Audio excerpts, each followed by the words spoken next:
Vite fait, entre nous, on parle un peu des sources.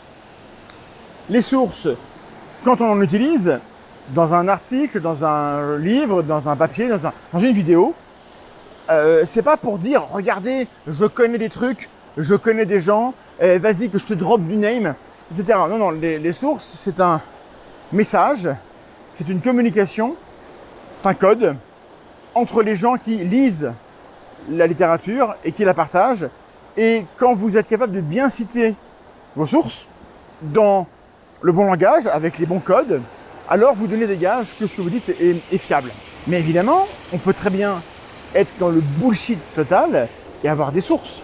Donc la source, elle ne prouve rien. D'autant qu'on peut faire du cherry picking. Si vous voulez une source qui vous dit que l'homéopathie fonctionne, vous allez en trouver. Il y en a beaucoup plus qui montrent qu'elle ne fonctionne pas. Et en général, les papiers sont mieux faits. Mais on peut en trouver. Donc, la source, ça n'est pas une panacée, ça n'est pas non plus une fin en soi, mais c'est un message. Une source n'est jamais la preuve que ce qu'on dit est vrai.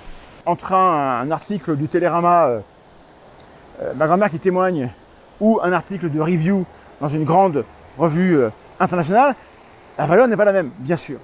Quand on source, le but, c'est pas d'être un snob, c'est de montrer aux gens qu'ils peuvent vérifier si ce qu'on dit est vrai.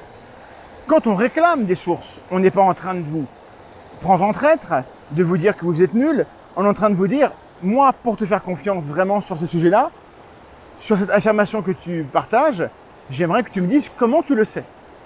Et en général, la source, c'est mieux. Et si vous dites, mais la source, c'est moi, ça sent pas très bon.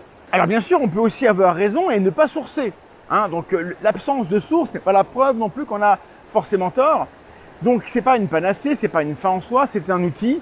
Et ce serait bien qu'on apprenne tous les codes pour les utiliser correctement, aller les vérifier et à être poli. En fait, quand on source ce qu'on dit, on est poli.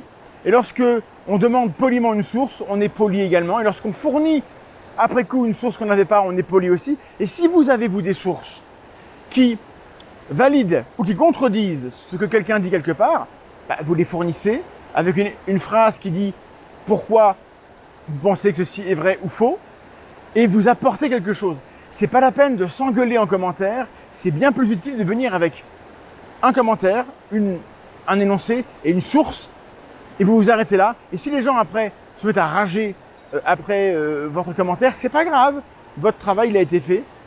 Venons tous un maximum sourcer les choses que nous croisons sur les réseaux et tout ira mieux. Merci d'avance et des bisous si vous êtes consentant. À bientôt.